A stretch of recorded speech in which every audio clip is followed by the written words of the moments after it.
বাচ্চাটা স্কুল আসছিল আর গ্রামের দিক থেকে গাড়ি আসছিল। কি গাড়ি আসছিল? ওই 12 চাকার লরি, বড় লরি, ইট খালি করে আসছিল। আর বাচ্চাগুলো স্কুল যাচ্ছিল। ওই যাওয়ার মধ্যেই বাচ্চাটা কিভাবে মারলে বাচ্চাটা পড়ে যায়, পড়ে কিন্তু গাড়িওয়ালা গাড়ি ছেড়ে পালিয়ে যায়, গাড়ি থেকে যায়।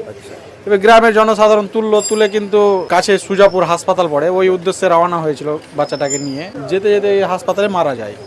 মেয়ে বয়স কত? বয়স 3 বছর। হয়ে যাচ্ছিল, স্কুল যাচ্ছিল। ওর সঙ্গে কেউ ছিল না? ওর বোন ছিল, একটা ছোট বোন, ও ছিল প্রায় 8-9 বছরের ছিল বোন। দুই বোন স্কুলে যাচ্ছিল? দুই বোন একসঙ্গে স্কুলে যাচ্ছিল, গ্রামে স্কুল। নেশা পারভিন? হ্যাঁ, নেশা পারভিন। নেশা পারভিনের বাবার নাম কি? জামিউল শেখ। আচ্ছা, বাড়ি?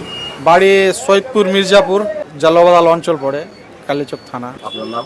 আমার নাম আলাউল হক, আমি ওর পিসা লাগে।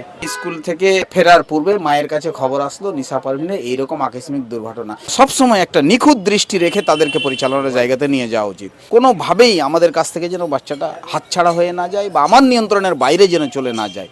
একটা পশুই বেরিয়ে পড়লো, একটা ছাগল, একটা কুকুর, একটা গরু, একটা মানুষ, যে কেউ বেরিয়ে চলে আসতে পারে আপনাকে।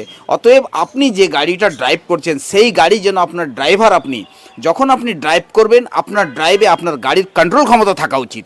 2 বছর 7 মাসের একটা মেয়ে মর্মান্তিক অ্যাক্সিডেন্টে মারা গেছে। যেটা প্রসেস আছে সেই নিয়ম মেনে আমরা কিন্তু ময়না তদন্তের জন্য বডি পুলিশকে হ্যান্ড ওভার করে দেবো। যারা গাড়ি চালাচ্ছেন আর জনসাধারণকেও বলবো যেন বাচ্চা কাচ্চাদের গার্জেনরা ঠিকভাবে